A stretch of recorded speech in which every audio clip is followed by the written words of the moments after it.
Well, I'm going to go ahead and get started just because we have a pretty good contingency of speakers and lots to talk about. I don't want to cut time from any of our speakers. My name is Megan Hill. I work with the Forestry and Biodiversity Office at USAID, and we're here to talk about work that we've undertaken under the Measuring Impact program, and specifically the nature of conservation enterprises, connecting enterprise development, rural livelihoods, and natural resources. I'm just going to make a couple remarks to frame our conversation today. And the first thing I'm going to talk about is just a little bit of definitions, just to get us all in the same place. So by retrospective, we mean that we went back to 6 sites where USAID has supported work to conserve biodiversity using the strategic approach of conservation enterprises. And by evaluation, when we talk about retrospective evaluation, it means that we are looking at the assumptions in our theory of change for how using conservation enterprises would lead to biodiversity outcomes. We really focused on improving the effectiveness of this conservation approach and really not on the performance of USAID's implementing partners that you're going to hear about today. We also found a natural connection between how conservation enterprises build self-reliance in these local communities, and we look forward to talking about these connections and kind of the multiple kind of co-benefits that this conservation approach was able to catalyze. And one of the reasons that we felt it was so important to do this retrospective evaluation was a recent analysis found that over 25% of our biodiversity conservation activities were including some kind of conservation enterprise approach. And so we wanted to look at those effectiveness, particularly since another systematic review that one of our speakers today is going to talk about found that there's very little evidence that supports the theory that these strategic approaches would actually result in biodiversity conservation. We also were fortunate enough to have Jason Houston, a photographer, be able to join us on all the sites so that we could tell this story. And all of the photos that you'll see in the presentation today are his, and we are very appreciative of that work. So next slide, please. I wanted to talk a little bit about our definition of conservation enterprises because it's not a commonly used term for some people. But when we kicked off this activity, we started by doing a desk review of USAID conservation and enterprise approaches. And we also consulted with mission staff. Several of you are on the webinar today. That's great. In order to come up with our both definition of enterprise and our hypothesis of what the strategic approach would actually lead to. We see conservation enterprises as reflected in this screen here as a subset of alternative livelihoods and community-based natural resource management types approaches. The conservation enterprises might be linked or unlinked to biodiversity, and that means that the linkage might be direct, such as ecotourism or in natural products, like you'll hear about today, or even completely unconnected and be more about producing a product like handicrafts. The theory behind all of this, though, is that by producing this goods, that it will generate income for the stakeholders, and it will also lead to attitude and behavior change. And finally, that change in their resource use will lead to improved conservation of a specific biodiversity target. And that's what we mean by conservation enterprises. If you can go to the next slide, please. And that is all to say that these alternative livelihoods or these conservation enterprises as a strategic approach will then somehow lead to biodiversity conservation. That's our assumption between our approach and our activities and the outcome that we're trying to achieve. And we'll hear a little bit about how that worked or didn't work by the presenters today. And if you could go to the next slide. This is our overall theory of change by supporting conservation enterprises. But the number one is our hypothesis that if we support enterprises, that will lead to benefits. That's the assumption number 2. And those benefits will then lead to attitude and behavior change in our stakeholders, which will reduce threats to biodiversity and lead to biodiversity conservation. I think the participants on the phone call who've participated in our conservation enterprise learning group will be familiar with this hypothesis. It's just, or this theory of change rather, it's just a simplified version of why we're doing what we're doing. And the assumptions or the question marks between those outcomes is how we have framed both the retrospective evaluation that you'll hear about, and then also in our learning group has been the framework for many of the products and analyses that we've conducted. I can go to the next slide. This is our lineup of speakers today. We have a great crowd. I'm really appreciative we have over 40 people online to get to hear from them. And first up, we have Dilys Rowe, the author of the systematic review that I mentioned earlier. Dilys is the principal researcher and team leader for natural resources at the International Institute for Environment and Development. She has authored a number of publications on conservation enterprises and alternative livelihoods, including the publication in Environmental Evidence that I referenced titled, "Are Alternative Livelihood Projects Effective at Reducing Local Threats to Specified Elements of Biodiversity and Improving or Maintaining the Conservation Status of Those Elements?" If you click on the link to the retrospective evaluation in that set of documents, you'll also find this publication if you'd like to download it. And then without further ado, over to Dilys. Thank you for joining us from England today.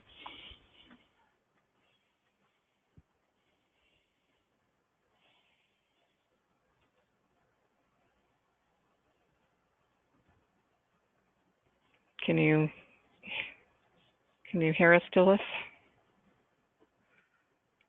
Yeah, sorry, I had myself on mute. Thank you.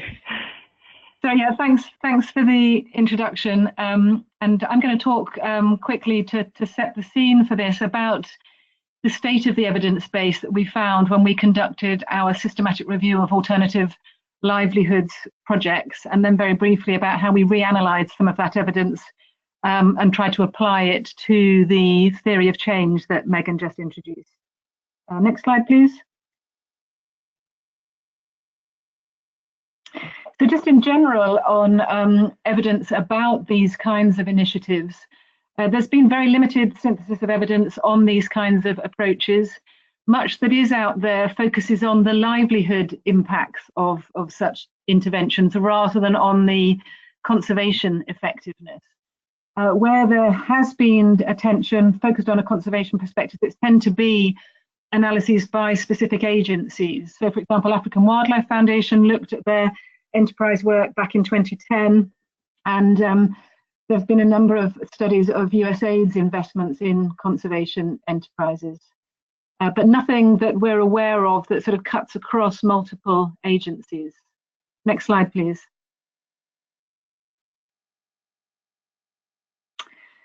So our systematic review that we conducted was motivated by a concern that was voiced through the IUCN World Conservation Congress about the level of investment that's made in these livelihood projects and their effectiveness from a conservation point of view.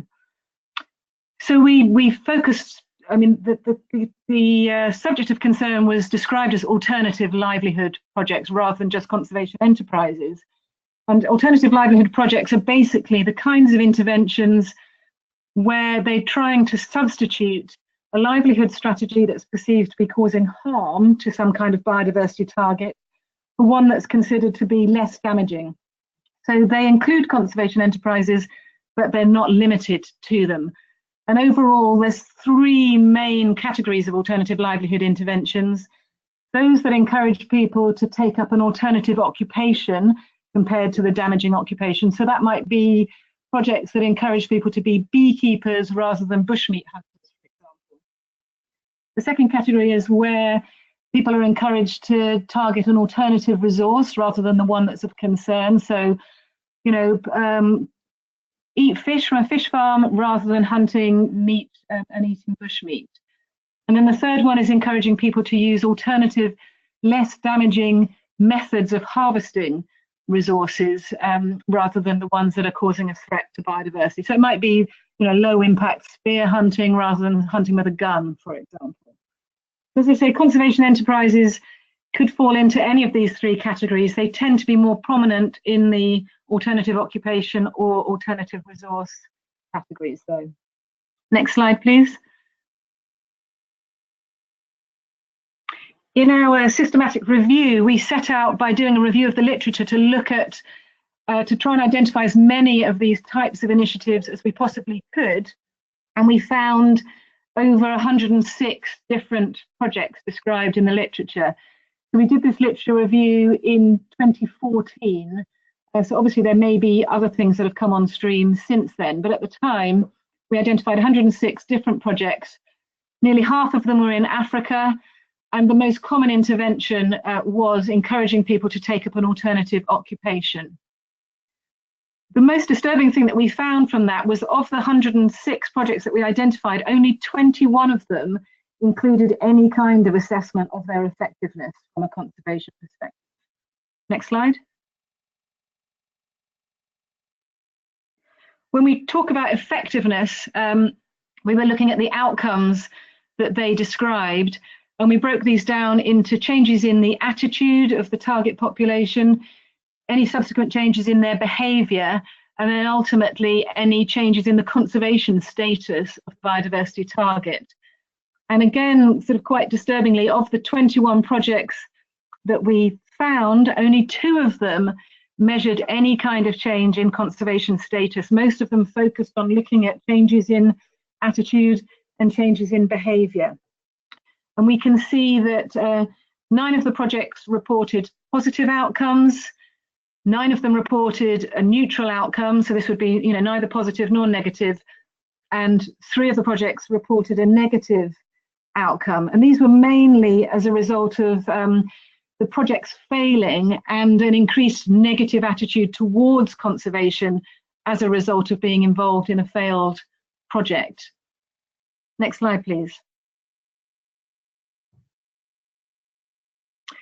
So when we came to answer the question that we'd set ourselves, are alternative livelihood projects effective for conservation, we found overall that actually it was impossible to answer that question because of the lack of evidence.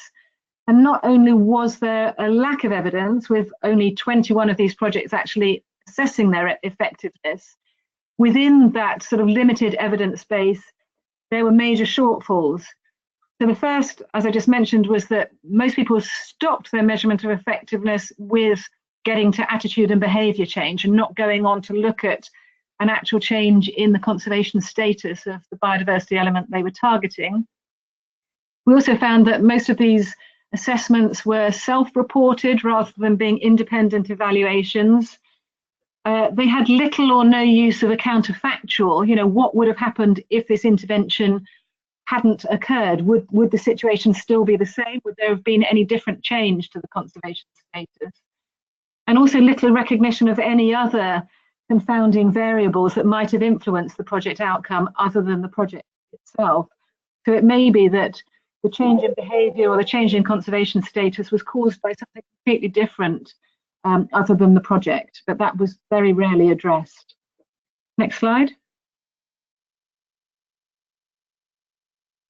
We teamed up with Foundations of Success earlier this year to reanalyze the studies that we found against the theory of change for conservation enterprises that Megan presented.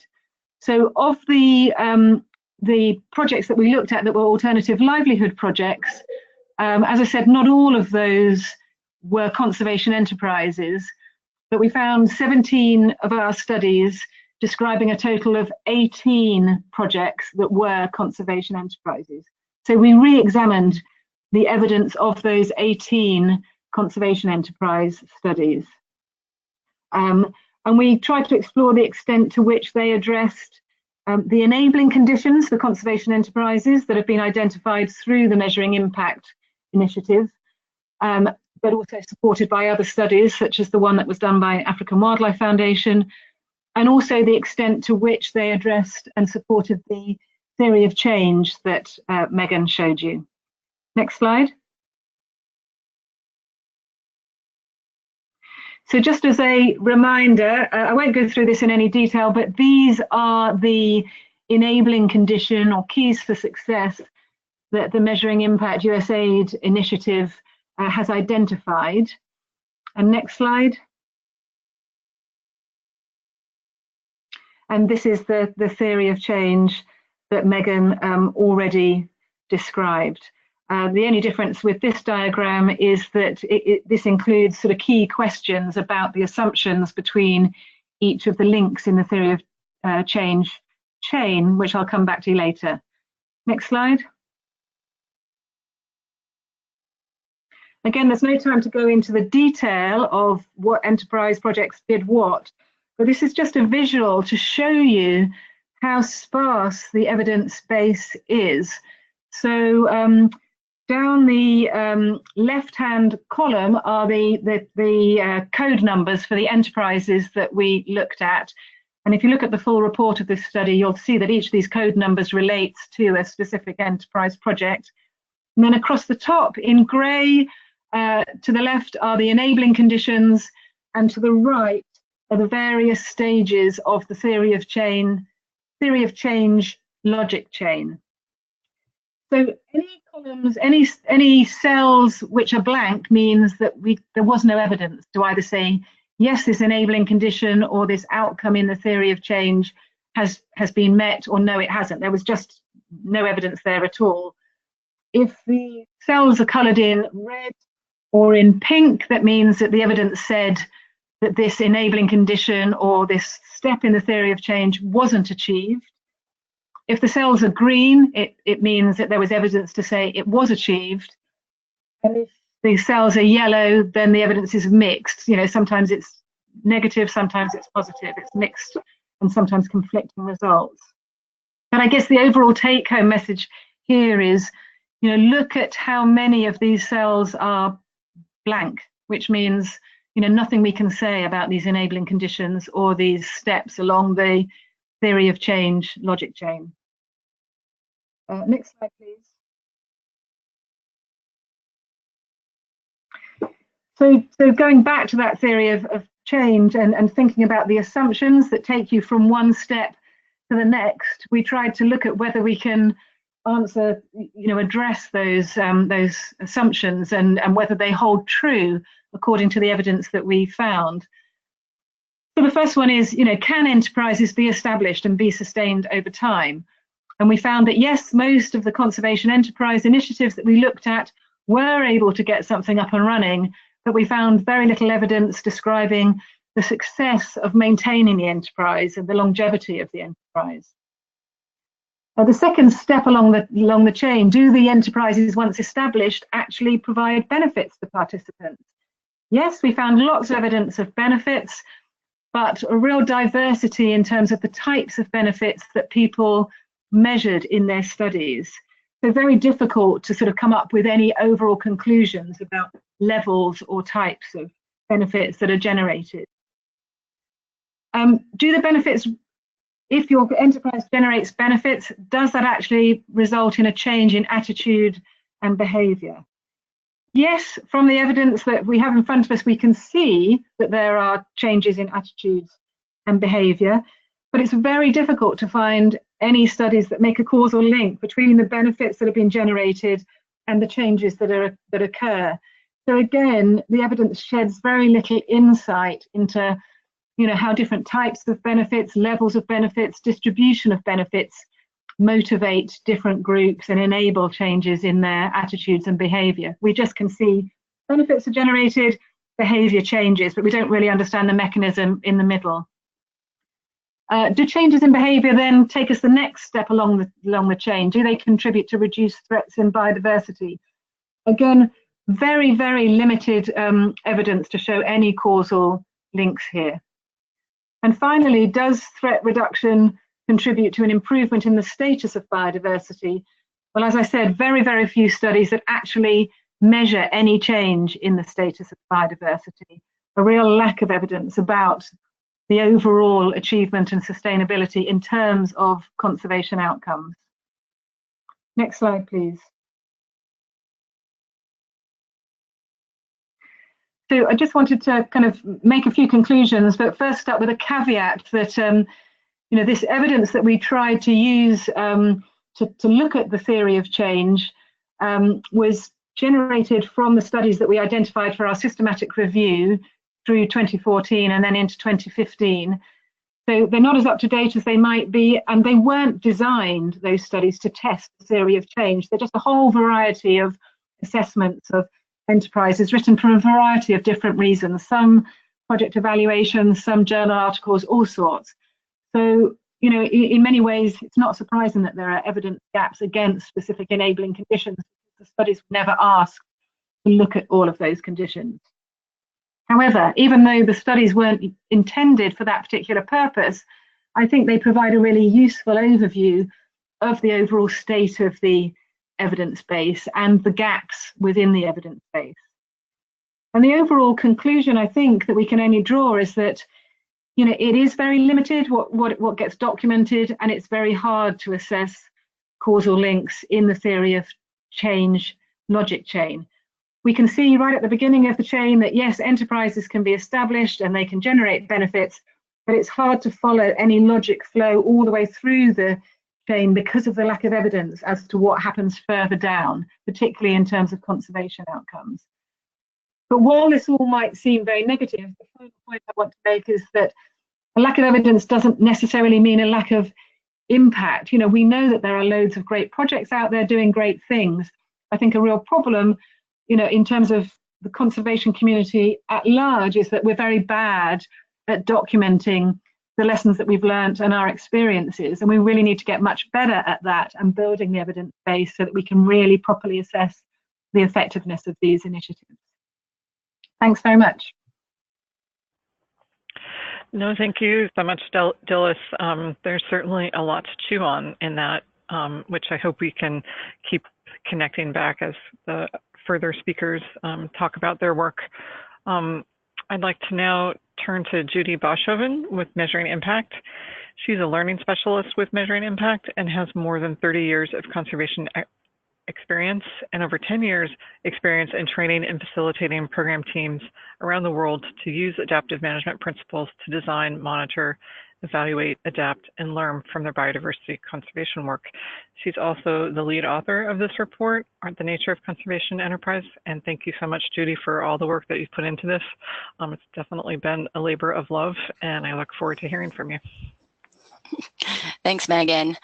So as Megan mentioned, I work for Foundations of Success, and I'm an evaluation and learning specialist on the USAID Measuring Impact project. And I'm really excited to be talking with you about this work. The retrospective evaluation, as Megan mentioned, it's a culmination of a couple of years of work under Megan's amazing leadership. And I'm hopeful that you'll check out the full report after getting this overview. So I'll start by describing the evaluation process, and then I'll move into some of the specific findings, and then finally give you some of the lessons learned from the evaluation. So in terms of process, first we define the evaluation, the conservation enterprise as a strategic approach, and then we conducted a literature review. We defined the generalized theory of change. We selected the 6 sites for which we conducted the interviews and the site visits, and then we synthesized our findings and lessons by each site and then across the sites. And then Megan already described how we defined conservation enterprises, so I won't repeat that. But this was defined by we have a learning group within USAID, and they helped us define what we mean by conservation enterprises. And also Megan and Dilys described our framework by using the theory of change. And also this was developed by the learning group, and we used it as the framework for the retrospective as well. And then I also wanted to go back to Dilys's systematic review and just mention here that it's a really fantastic situation when there's been a systematic review of the literature that's very relevant to the question you're asking in an evaluation or assessment. So this was an ideal confluence. And in this way, we had a good grasp of the evidence base, and that we knew that there wasn't much evidence for the longevity of the enterprises, and for their conservation outcomes. And then once we had our generalized theory of change and our lit review, and the interviews with the learning group to understand what the information needs, the USAID helped us select 6 sites from different regions of the world.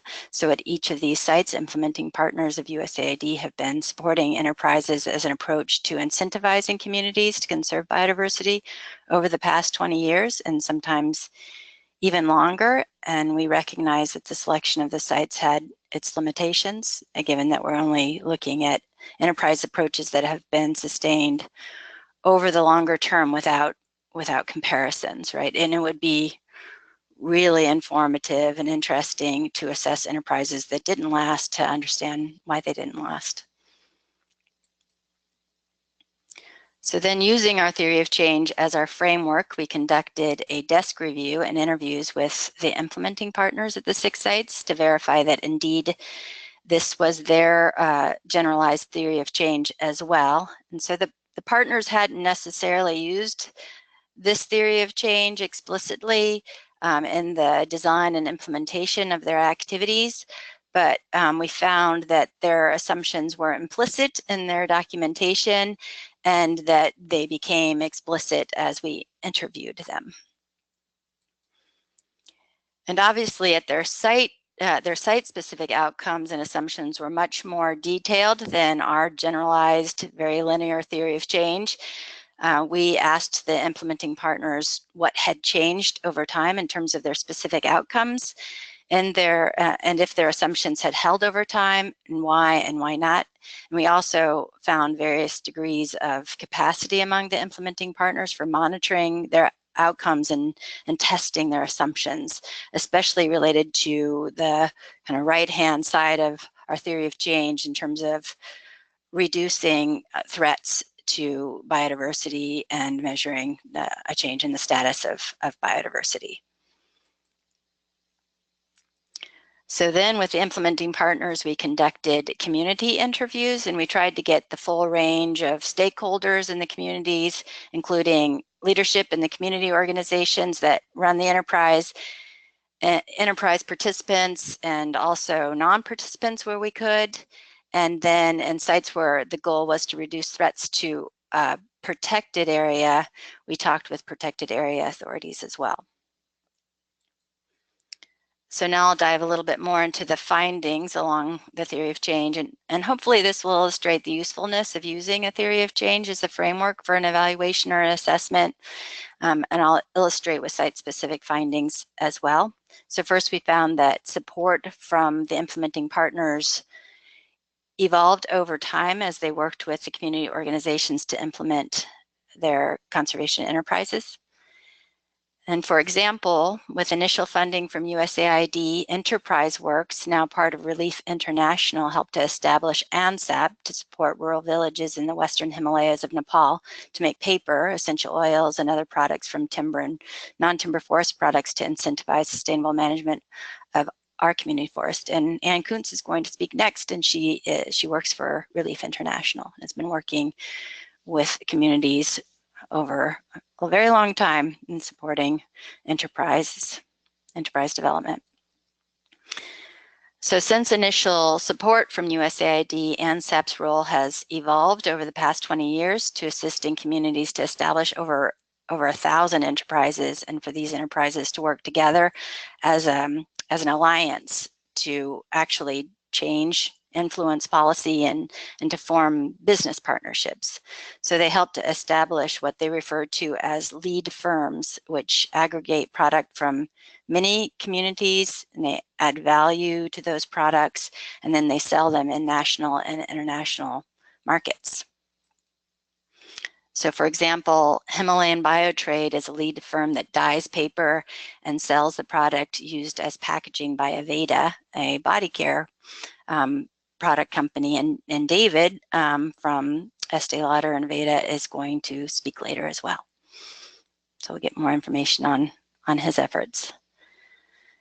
So in examining our first assumption along the theory of change, we found that there's many conditions that support the establishment and sustainability of enterprises over time. And I'll describe just a few of them, but you'll have to read the full report in order to get the others. And we hope you'll do so. But you can imagine that implementing partners were primarily conservation organizations, so they had to become knowledgeable about sound business practices or get that type of expertise when needed. So an example of a key enabling condition at all the sites is having clear rights over the resources as inputs to the enterprise. And Natrapal, for example, supports indigenous communities on Palawan Island in the Philippines to gain the rights to collect and sell honey, wild honey, rattan, and almasiga resin to incentivize the protection of their community managed forests. And Natrapal formed with initial funding from USAID, and it's a federation of indigenous peoples associations on Palawan. And they started by working with just 4 communities, and now they've grown to a federation of over 60 indigenous associations. And they assist communities in gaining their certificates of ancestral domain claims, and this gives them the rights over the resources that they use to generate cash income. But Natrapal described to us during this effort that the communities still struggle to meet the government requirements to get their annual resource use permits, and the community organizations still depend on traders, a facility shown here in the photo. So they depend on these traders as the middlemen who provide loans to the community to get their resource use permits. And as a result of this dependency on the traders, the payment that goes to the collectors and the indigenous communities for their products remains, unfortunately, relatively low still. So in examining our second assumption in our theory of change, we found that enterprise typically generate direct cash benefits, but only to a few community members, and that community organizations share benefits more widely through providing community services to their members. So NTNC, or the National Trust for Nature Conservation, supports communities around Chitwan National Park in Nepal to develop, to provide elephant rides and other ecosystem services or ecotourism services to incentivize protection of rhinos and tigers and other wildlife in their community forests and the park, Chitwan Park. And diversification of their enterprises has enabled the community forest user groups to provide direct employment to more of their members. But still, while fewer are directly employed in the enterprise, the majority benefit through improved community services. The community forest user group decided to provide biogas facilities and cook stoves that use this biogas to each household in the community to reduce their fuel wood consumption. And as such, the benefits are directly linked to reducing threats to the community forest and to Chitwan Park. In examining our third assumption in the theory of change, we found that our beneficiaries report that enterprises benefit the benefits motivate and enable attitude and behavior changes. So the community members reported that they are motivated by the benefits they receive from the enterprises, but implementing partners note that communities are not homogeneous, and they have needed to better understand what types, levels, distribution of benefits are needed to motivate different stakeholder groups within the communities. So an interesting example of understanding motivations for behavior change is the Callahan Education Foundation, KEF. Their support to the Callahan tribe in Nueva Vizcaya, Philippines. KEF established their own secondary school, the Callahan Academy, and all but a few of the kids in the community go to the secondary school, and they all take a course in local ecology. And KF also established a processing facility to produce jams from native fruits to incentivize protecting their community managed forests. And cash benefits from collecting and processing fruit go only to about 20 or 30 women in the community, but those that are in most need of better income opportunities. So motivation to restore and protect the forest is a result of very strong leadership in building trust and goodwill among community members, and this is partially achieved through support for the formal education through the school and the livelihood support through the fruit processing. But it's mostly, we found, or we heard, that it is achieved through instilling a very strong culture of conservation among community members over the long term. So these activities have been in place for about 40 years in this community. So in examining our fourth assumption, we learned that at most sites, implementing partners know less about the contribution of behavior change from the enterprise to the overall threat reductions at the sites.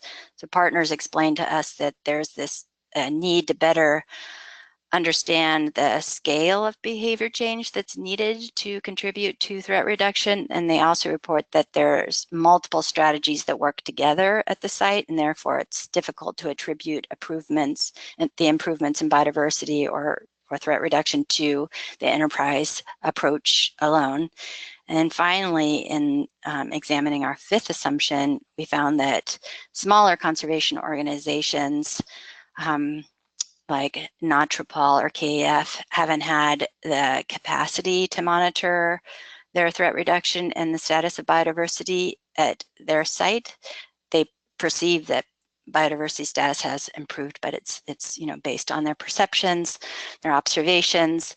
But larger organizations like the Rainforest Alliance and the International Gorilla Conservation Program, they were able to monitor threat reduction and changes in the status of biodiversity at their sites. They had more capacity. So in Uganda, the International Gorilla Conservation Program has supported communities around Bwindi and Mahinga National Parks to provide ecotourism services, such as a Batwa group that provides a cultural experience to tourists, and this incentivizes the protection of gorillas in the national parks and other wildlife as well. So one of the most interesting discussions we had during our interviews was in Uganda with these two community members, and they both happen to be named John. And they're both beneficiaries of a conservation enterprise. It's a high-end lodge outside of Bwindi National Park. And after 20 years of involvement, they still don't agree on the most effective approach to conservation. It was really amazing conversation to have with them. So they both agree that the livelihood support, such as the enterprises, has been really important, but there have been governance issues around the distribution of benefits. You can imagine it's a high-end lodge, it's making lots of revenues, and there's conflicting interests there. And so, but one believes that law enforcement has been essential, but the other one believes that law enforcement has been unfairly applied and that awareness building is a more appropriate approach within the community. But this discussion just illustrated the complexity of working with communities within which community, or the individuals within communities, have different attitudes, needs, motivations, and can have conflicting interests. An additional finding from the retrospective is that at all the sites we found that stakeholders perceived that the status of biodiversity has improved, but moreover that this has in turn provided for the sustainability of their enterprise. And this is creating this virtuous cycle that's building the self-reliance of their communities over time. And An example of this is the work by the Rainforest Alliance that supports communities living in the Mayan Biosphere Reserve in Guatemala to harvest timber and non-timber forest products to incentivize the sustainable management of their community managed forests. And I love this photo. So here, the Carmelita concession is celebrating their 20-year anniversary by crowning their Princesita. And this will be one of the first community concessions for which their 25-year contract will expire. And a Rainforest Alliance assessment found that the deforestation rates is actually lower in the community concession areas than it is in areas that are managed as national parks by the government. And so they're hopeful that this information will help the government make decisions regarding the renewal of these community concession agreements within the Biosphere Reserve. So just to summarize some overall lessons learned. So regarding the theory of change as our framework, we found it very useful in examining our outcomes and assumptions. So we feel like in order to understand why conservation enterprises are effective or not effective, we need to examine our fundamental assumptions, not just whether the results have been achieved or not. And designing activities with an explicit theory of change can help ensure that the outcomes that are measured are those that are most relevant for testing our assumptions that underlie this strategic approach. And the lessons learned regarding what is needed to sustain outcomes over time include that a set of conditions is needed. They need to be in place, but long time frames have been needed to establish these conditions.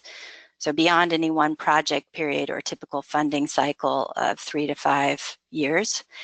And that implementing partners have provided over the long term and continue to work in the communities to build local capacity for strong community leadership. And finally, that robust measuring, evaluation, and learning system is needed. So there's a need to continue to measure outcomes and test our assumptions over time, sort of reiterating the point made by Dilys earlier. Thanks so much, Judy. Yeah, no problem. Well, we're hopeful that you'll find these useful and that you might share these findings with others as well. Great, thank you so much. I just wanted to remind everybody that you can put your questions in the chat box. And also we have the link to the full retrospective evaluation and a photo story in the chat box in case you wanted to take a look at them. Next up, we have Ann Kuntz. Ann is a Senior Vice President for Technical Assistance at Relief International. As Judy mentioned, she was also involved in the very beginnings of some of these enterprises. She is an expert in organizational strengthening and training for local organizations and producer groups. Ann was involved in some of these enterprises from the very beginning, and she also helped us by contributing to the research design of this retrospective and also accompanied the team to site visits in the Philippines. So welcome, Ann, and thanks for joining us today. Thank you, Megan. First of all, just wanted to just expand a little bit on the background. First, it was a privilege working on this and working with Judy and Jason in the field. I was able to join both the Philippine sites and the Himalayan Biotrade ANSAB site. I came into Relief International through a merger with a group called Enterprise Works about 10 years ago. Collectively, Relief International Enterprise Works has been involved in what's being referred to as conservation enterprises for close to 30 years now. We actually used a tagline at Enterprise Works calling "Fighting Poverty with Profit," or we had enterprise-based biodiversity conservation. So we were an organization that looked at, first and foremost, how do you look at the enterprises and livelihoods in a conservation setting versus we're not first and foremost a conservation group. My background personally is I'm trained in business and started out on the private sector side. So I'm going to focus on, next slide please. I'm going to focus from not only observations from the study, but also from experience from our organization and working in collectively with other organizations and USAID's flagship biodiversity programs, including the Biodiversity Conservation Network, the Global Conservation Program, as well as TransLinks and some of the Nature, Wealth, and Power development. Three things that resonated with me, as well as some items I was asked to respond to from USAID were, first of all, that it's very important to make conservation explicit across a value chain when you're considering a conservation enterprise.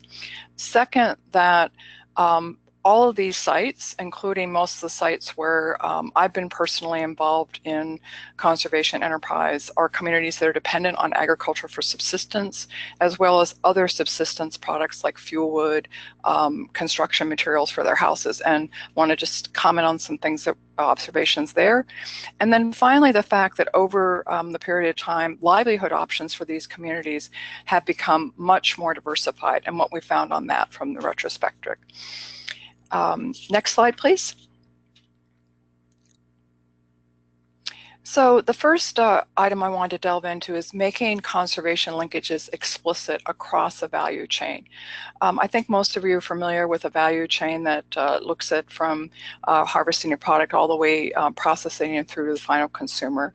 But the value chain analysis that I'm used to doing, subsector, or some of you may know it in a version of what's being referred to currently as systems analysis, really looks at the interaction between communities, civil society, public sector, and NGOs. And we found that making those linkages explicit across there was very important to success. At the public sector, we found that effective use of forest tenure arrangements in planning and the planning requirements required by the government, explicitly in the Philippines and Nepal, really helped to integrate conservation. Sometimes these could be seen as a sort of a requirement or hindrance, but it did provide some outside enforcement and guidelines on how you would go about sustainable use of the resources. The NGOs assisting were also had explicit conservation mandate in their mission, and more importantly, they combine that with livelihoods or economic development mandate. That's important because a lot of organizations that have attempted this don't have that, both those dual missions, those dual conservation and enterprise in their mission explicitly. The other important aspect was the gender integration, that community groups, you had to look at the needs of the women and the men as and across different subsets of the integration and how they use the resources, and articulate going forward with the conservation enterprises how that might change, be enhanced, or helped within the community. The private sector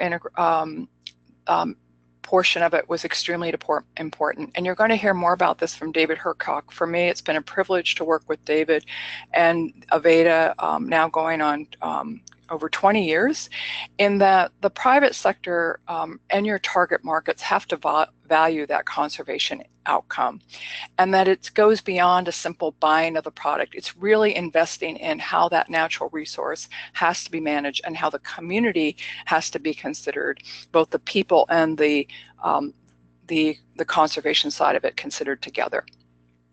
The other thing that was helpful in the targeting of the target markets and who you work with on a business side was in using different brandings and certifications. In the Nepal project, for example, they did obtain Forest Stewardship Council certification as well as wildlife friendly.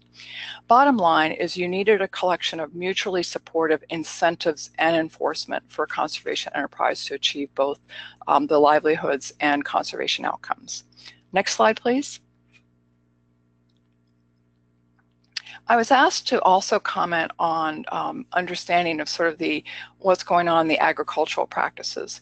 First of all, I want to point out that the conservation enterprises that we're studying in this retrospective, that none of them explicitly produced, processed, or sold agricultural products, but all the communities that were undertaking a conservation enterprises were ag-based.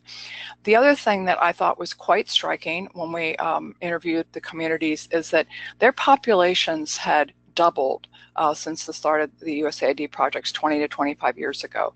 But there wasn't reports of major food insecurity, so that even though they were getting their resource management under control, and in some cases were being asked to stop expanding, and they had stopped expanding their agricultural production areas, food insecurity had not risen. The other thing was that while some reported having some outside agricultural support, most of the shift was from a lot larger percentage of staple grains being produced into, I'd say, a more higher value both protein sources or say gardening and things. But it was striking to me, while we didn't focus on what were the agricultural outcomes for ag communities, that they did report good food security. They had found different ways to diversify without expanding into the areas that had high biodiversity. And they also reported improvements in other subsistence goods they needed, for example, fuel wood and timber needed for housing. Diversification into agricultural crops, and in my final point, I'll transition to, had some pros and cons though. Next slide, please.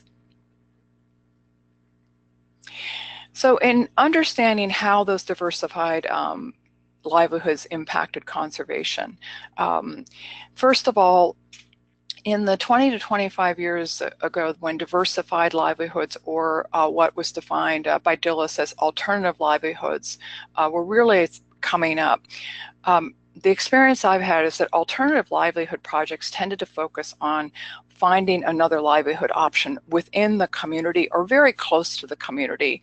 And what we found is that since in 20, 25 years, you have communities that are much more educated, partially because of the different development efforts. One of the first things that communities prioritized was getting their children to school or getting access to more education facilities in their communities or close to their communities. And that meant that now communities had other options besides livelihoods just within their communities, a lot more connection to both national and international jobs, as well as greater remittances.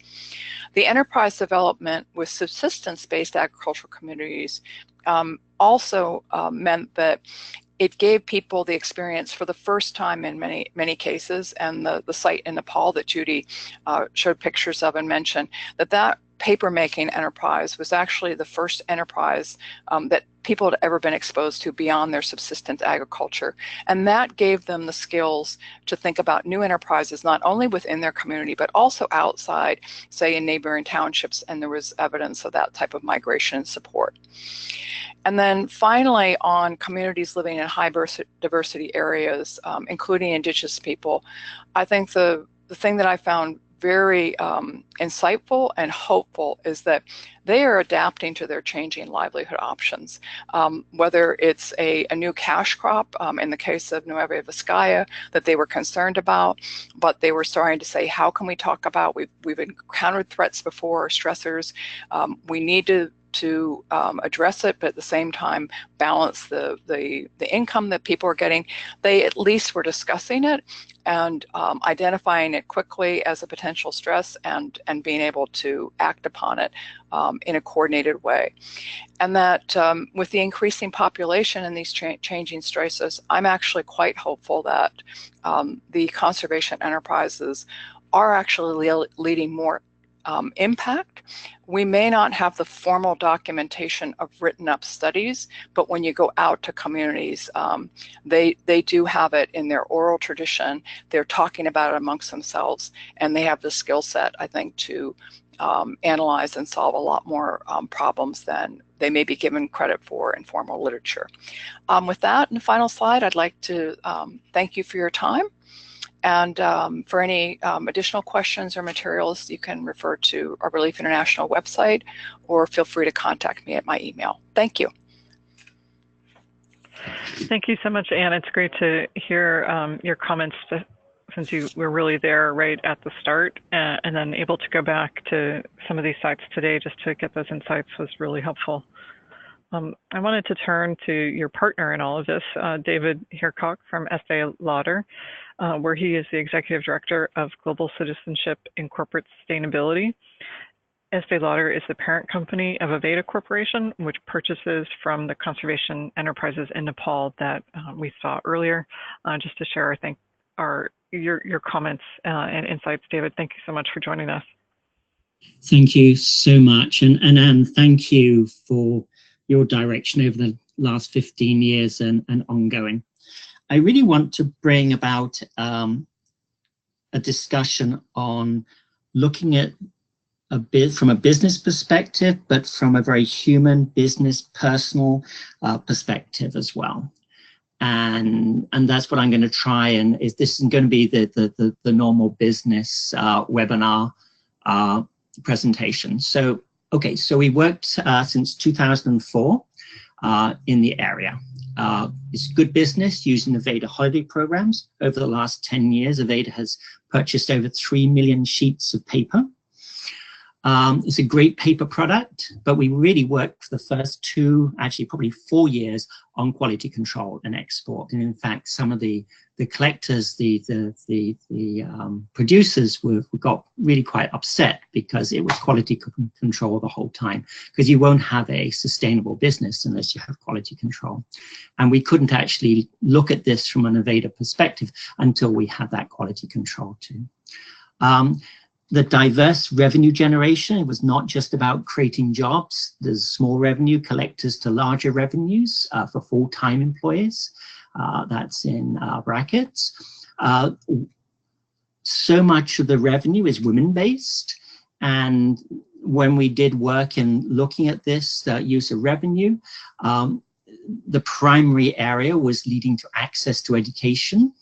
By the use of the revenue, whether it was $100 a year or $1,000 a year, the primary use was on education of their children, gender equivalent. The conservation was interesting. I'll talk about that in a moment, because what we managed to do over the last 14 years was really listen to the local people and gain a little bit of their trust too, so they could open up. I'll talk about that in a moment. Access to benefit sharing programs, particularly women generated. So we sit with the communities, and yes, we're buying paper, but you know, ABS, what can we do there? One of the obvious needs there was access to water. And the outcomes there were interesting. They ranged from health to family farm nutrition, and particularly to conflict resolution, because the water programs were designed very well. They actually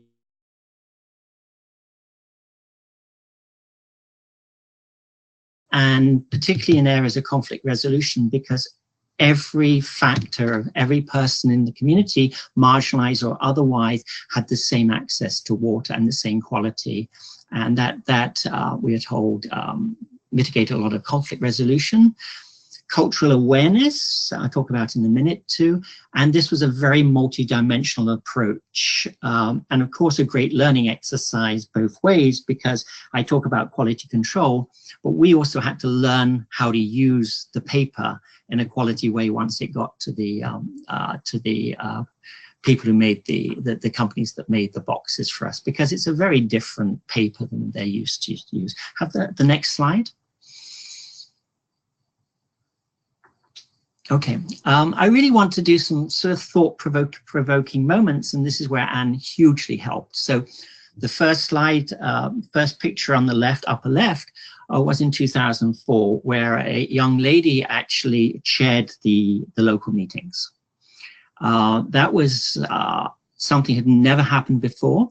The young lady was really quite terrified, and she was well supported, but we started to change people's perception, and she did a fabulous job.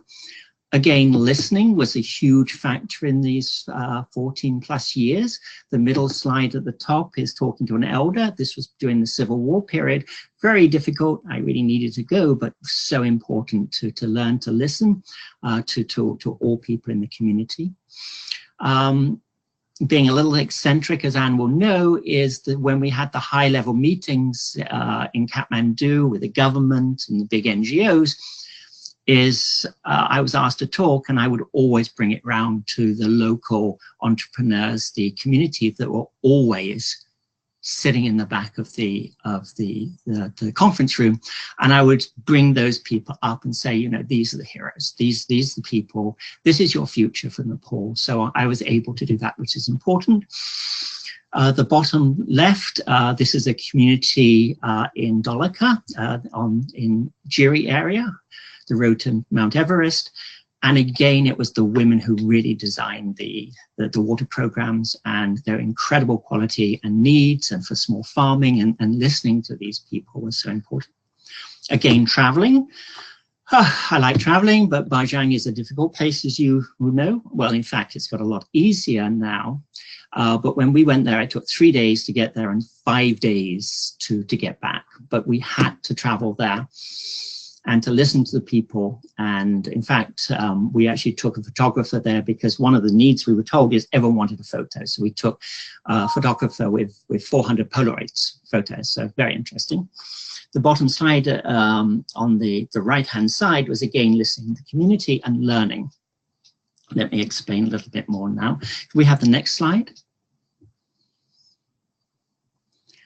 This is in Dolaka area. On the left is a business plan. This is the essential oil business, the wintergreen, and it is the most amazing business plan. I showed this to one of the Lord of Families, in fact, and they told me this was a fabulous business plan. It had the right break-even points. The whole village could see where they were, how they were going to create revenue, etc., etc. But again, you know, you learned so much. I mean, I wish I could do a business plan as simplistic and as comprehensive as that. Another area was in the Bajang area, when we were talking to people, and thank you, Anne, for this, was that we learned that they were actually in the forest, when they were collecting the locked bark paper, they're actually leaving corridors open. They wouldn't go there at certain times of the year, etc., etc. And when we started to learn more, is these people just knew so much about the red panda areas, the snow leopards, and where they wouldn't work or go.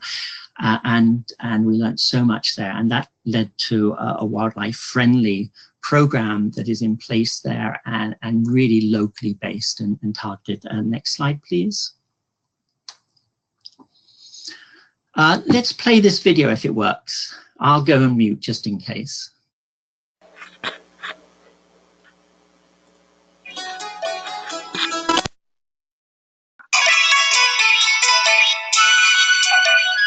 Only now at the age of 60 has Purna Bahadur Tamang been able to get a proper roof for his house. However, it was not through someone's charity. This is his right. Community forests have given birth to forest-based enterprise, not only for profit, but also to help communities work in development.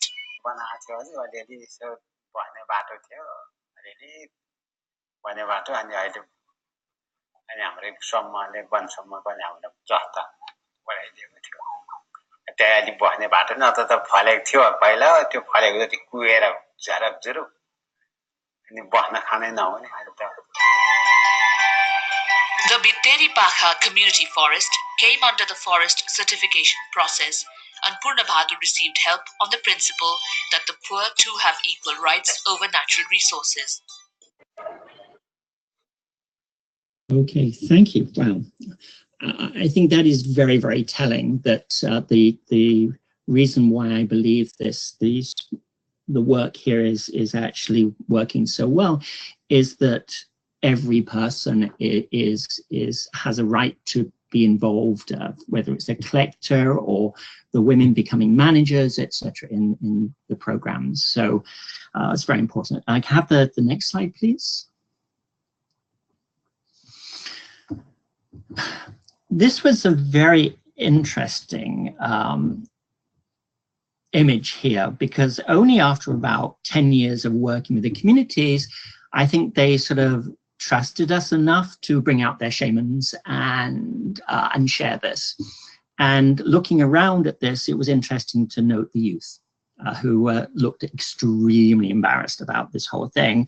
And again, being a little eccentric and being different different perspective, I was able to talk with the youth of the village to discuss that for people to have a future, they need to embrace and preserve the past. That might be a very difficult conversation in the community to have, but I think it's a very important one. And many of the youths did, I believe, had a different perspective on their history and their future. So 14 years, what next? What we're doing now is we're embarking on a new 3-year program, and it's a little different again. It's a PPCA, so it's a public-private community program, and that will start in November 2018.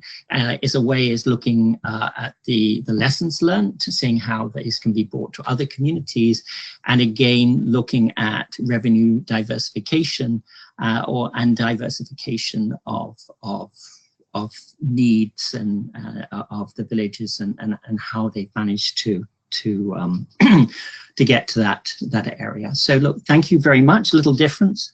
Not a total business perspective as you might expect, but I think it's very important to bring on that real human aspect as well. Thank you. Thank you so much, David. It was great to hear about your work in this community in Nepal. I did want to remind everyone, we will take questions in the chat box. Go ahead and type those in, and thanks, Luis, for your question. It's my pleasure to now introduce Spencer Ortiz from Forestcom, where he is the General Manager of Community Forest Business located in the Maya Biosphere Reserve in Guatemala. Forestcom is Forest Stewardship Council and Rainforest Alliance certified for environmental sustainability, and it was one of the sites that we visited in the Nature of Conservation Enterprises as a successful case. Spencer, it's really a pleasure for us to have you and to have your voice present to talk about kind of what you think about community-based forest enterprises. Thank you. Okay, thank you very much. It's a pleasure to be part of this event this morning.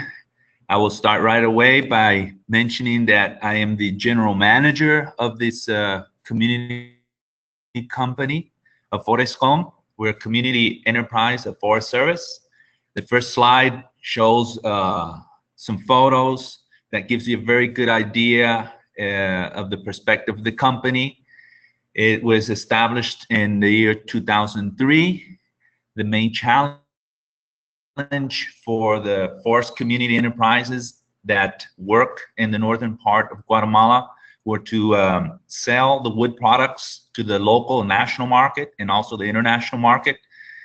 And in the early years, one of the biggest things that were discovered is that the lesser known hardwoods had no demand in the market, not even locally or internationally, because they were unknown. So, and that was the reason 5 years after the community company started,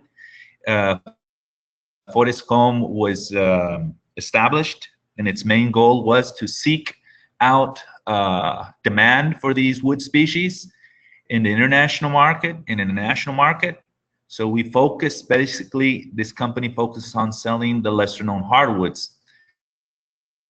I've added to this first slide, we represent the company as a FFC certified lumber supplier, and we have been active in the international market for more than 16 years. Next slide, please. The community, Guatemala, as the majority were out of Central America, we're right underneath Mexico, between Belize and north of Salvador and Honduras, and the red dot shows our location within the Guatemala area. We are basically located in an area that has been put aside in the year 1990 and declared as a biosphere reserve, and it has been named a Mayan Biosphere Reserve. There's 2 million hectares of land, which represents 20% of the holdings of protected areas for Guatemala. It is the area where more endangered plants and wildlife have been protected. The creation of the Mayan biosphere in 1990 was an achievement done right after decades of civil war in our country. So I mentioned that because the peace accords in Guatemala were signed in 1996. So we're a very new area of conservation. It is declared a reserved area, and by declaring a reserved area, many communities were already located in the area after the declaration. And so one of the biggest challenges for government was to able to fit in the livelihoods and make them accordance to sustainable manageable practice, and at the same time achieve that their livelihoods would create the benefits or increase the benefits that they were accustomed in this newly named protected areas. A total of 12 communities are found in this area, and these 12 communities turned into companies eventually in order to legalize the commercial aspect, in order to be able to be legalized in bank systems, and also to participate with the government in paying taxes and being able to have enterprise bodies that could reach out and be part of the economical dynamics of Guatemala. So if we'd see the next slide, please.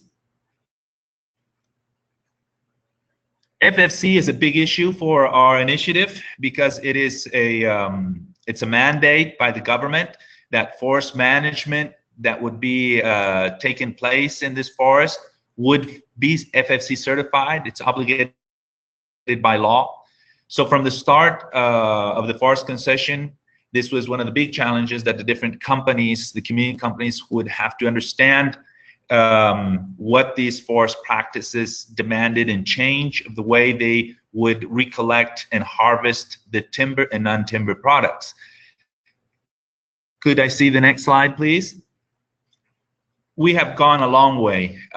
We would say that the USAID has been a key player helping and assisting the communities and people in the northern part of Guatemala for almost 20 years.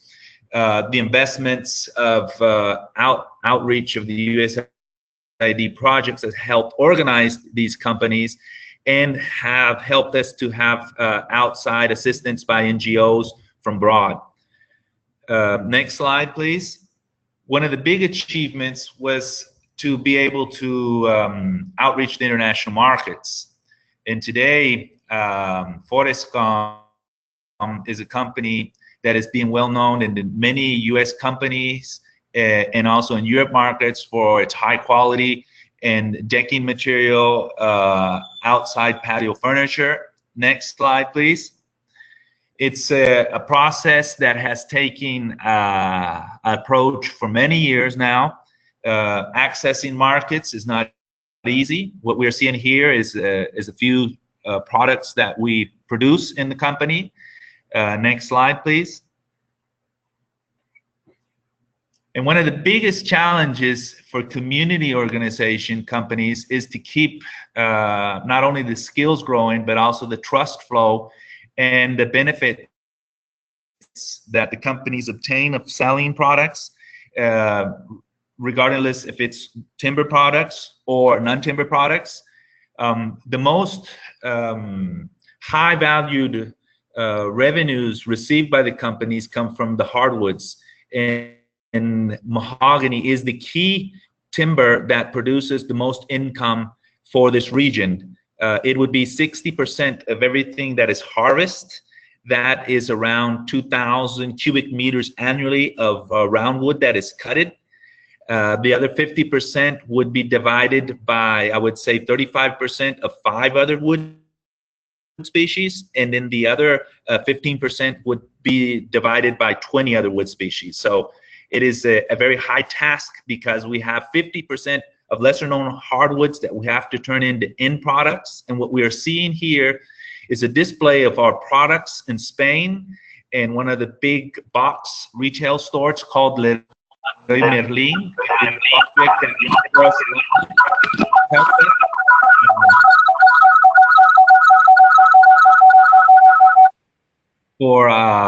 for a few years to penetrate the European market. So what I want to say is that although Guatemala is a tiny country, in our rainforest where we're working with communities is about 500,000 hectares, also small, we can participate in the international market where prices are more competitive comparing to the cost of producing sustainable wood products and non-timber wood products.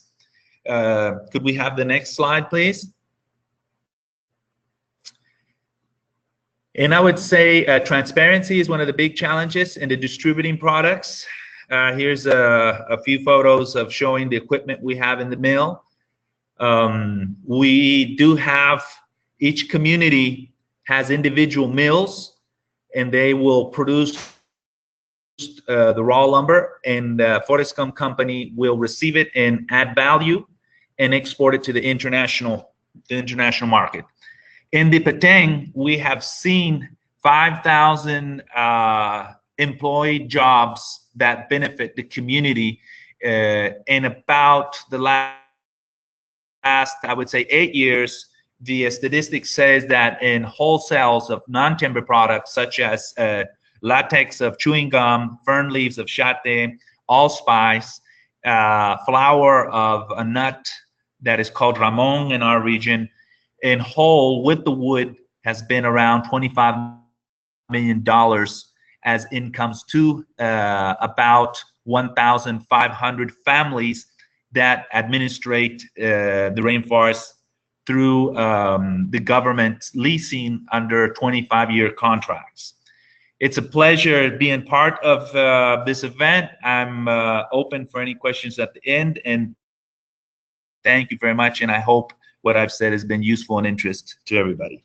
Thank you very much. Thank you so much, Spencer. It was really great to see kind of the impact on your communities in the Petén from these forest enterprises. We have an opportunity now to take some questions for our speakers. I have two so far in the chat box. The first one is for you, David, and it comes from a USAID colleague from Central America who would really like to know whether Aveda makes a profit because of your social responsibility model or in spite of it. And what would make Aveda, or would Aveda make more profit with a business as usual approach? And how does Aveda's profitability compare to other companies within the Estee Lauder family and other business models? Well, I wish I had access to that data. I'm sure we would make more profit by business as usual, though, because the paper is high quality. I don't think it's high cost. Many people would say it was high cost, which of course puts the margins down of the holiday boxes. So I can't talk on Aveda compared to other Estee Lauder owned brands, but it's the part of the mission, and it's expected by the people that buy the products and the hair salons that sell the products. So yeah. And of course, you know, if we could actually factor in the natural capital that this brings, then it would be incredibly profitable for the world. But don't have the mechanisms to do that at the moment. But great question, thank you. Okay. I have another question from a participant, Iris. Might be Anne or David. This might be directed to you. Just kind of looking at the scope of conservation enterprises around the world, we know there's lots of smaller ones. She references a jewelry maker in Zambia who's using snares to make jewelry. I've seen some of those, they're very nice. Same as some of the beehive fences around human-elephant conflict. How do we help small community enterprises make the connection to these larger markets? And do you want to start, and I'll... So I think first of all, it's understanding from the get-go when you're designing your project, what is your target market? Many times it's not that the the markets outside, and we talk about international markets, wouldn't be interested. It's actually helping the communities to understand what are the costs and risks of accessing that market, and that's what I see overlooked in the design element.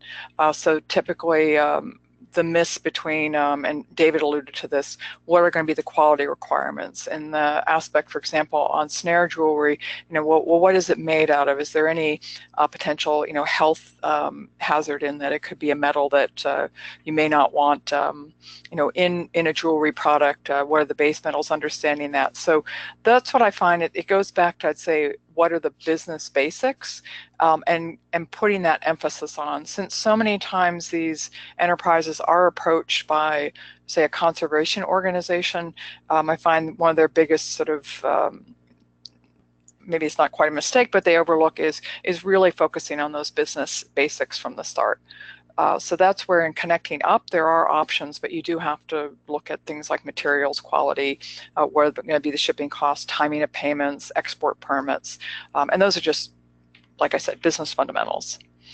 David? Yeah, and I think too the biggest challenge is could you destroy a community too? So long-term planning. There's market volatility. Will someone coming into the company say, oh, I don't like that so much, and basically show off the project? And so, what we built in our responsibility platforms as well, and longer term contracts and ABS plans and revenue diversification plans, etc. So I think that's a huge thing, because, do no harm is the first priority. So thanks, Anne. I also wanted to comment on from our case study in the Philippines, and one of the partners there, the NTFP exchange program.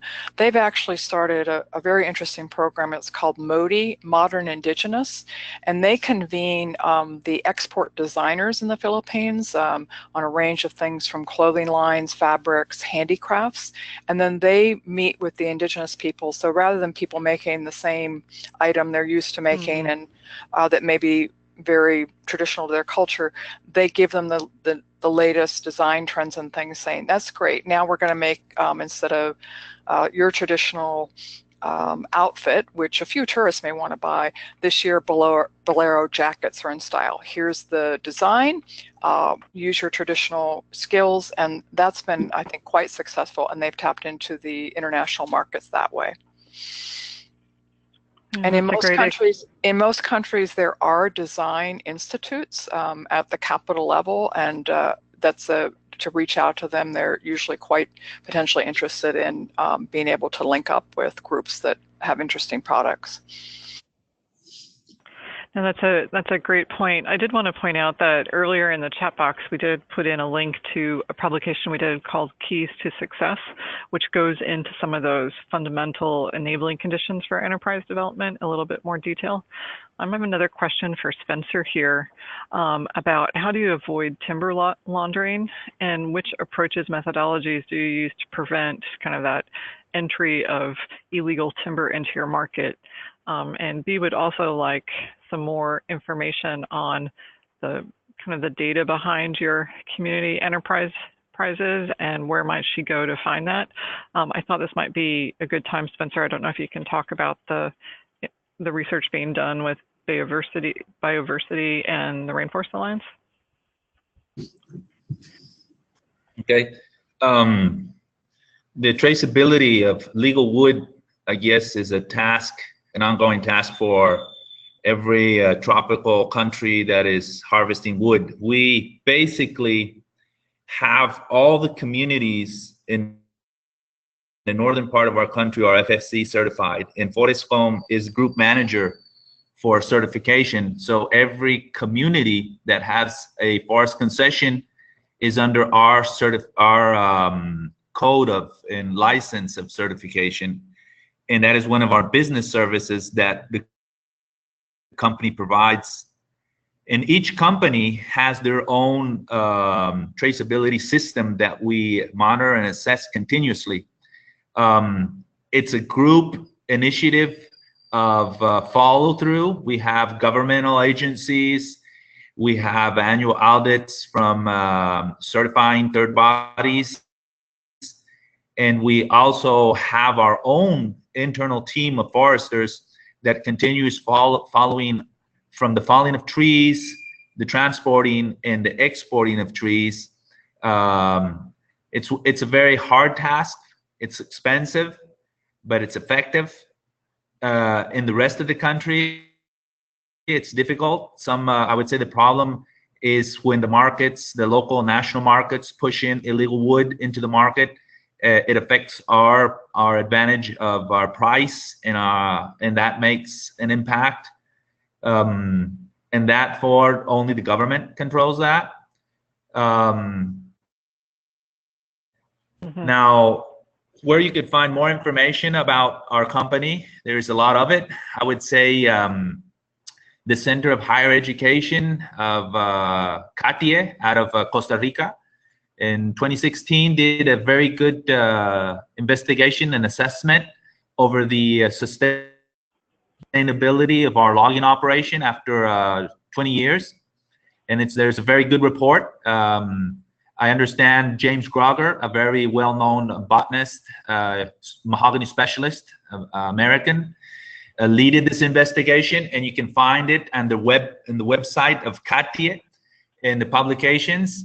And what that basically turns out and says is that our logging operations have been sustainable. The trees, the undergrowth, the future harvest trees, the density is very high, very healthy population. The study was done for, it focused on the 6 major species that represent 80% of the volume of our rainforest. Business-wise, you can go to our webpage, forestcom.com.gt, and we have a lot of information of our company, of our markets, of our products. The company is not a very big company. We only have 10 employees and about 5 that are people that we call in depending on the work of the sales. Now, regarding the study that was mentioned a moment ago that Rainforest Alliance is part of, and Biodiversity, it is basically, it showcases and explains how individuals of the communities at working level, family level, depending on the different products that are harvested in the marine biosphere, wood is the big money maker, but we also have a non-timber forest product. Wood is only stationary, so it's like about 4 to 6 months in the year, while non-timber forest products are 12 months. Non-timber forest products gives the opportunity for women and some youth to participate, and that employs more and also impacts more the rainforest as an outreach and understanding of the livelihoods of the different communities. Directly, I'm not responsible or linked up to those businesses, but I do have general knowledge of the business flow. Most of it is international market. I don't know if that is sufficient with my remarks according to the question. Yes, thank you, Spencer. I wanted to give, we're out of time now. I just did want to point out that here's our contact information. If any of the participants would like any further information, please feel free to reach out. And Judy, kind of the last word for you. Kind of what do you think is the implication for USAID's conservation enterprises with the results of all this work in a minute or less? Oh, I think that I would summarize from all the presentations that I think that there is a lot of experience out there that an enterprise approach can work in combination with other approaches, strategies like law enforcement, especially awareness building, formal education, to lead to self-reliance of communities and biodiversity outcomes, but there's a lot of tacit knowledge out there, and we need to do a better job of documenting our findings and sharing those findings so that the conservation community can learn and we can build the evidence base. Well, with that, as our final words, I'd like to thank all of our speakers, from Dilys and David and Anne and Judy and Spencer. Thank you for sharing your time and knowledge with us today. Please do check out the report and our photo story online if you'd like any further information, and have a good day.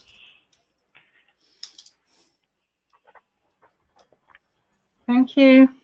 Thank you. Thank you.